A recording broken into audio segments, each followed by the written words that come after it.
in terms of what Hamas did on October the 7th, do you accept that was an act of terrorism?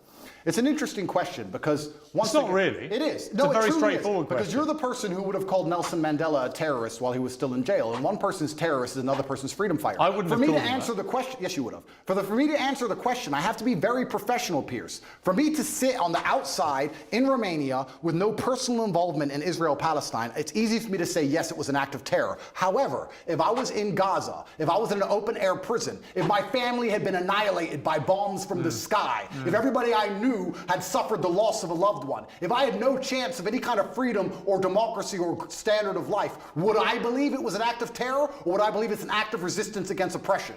You have to be very careful how you answer these questions. So what do you think?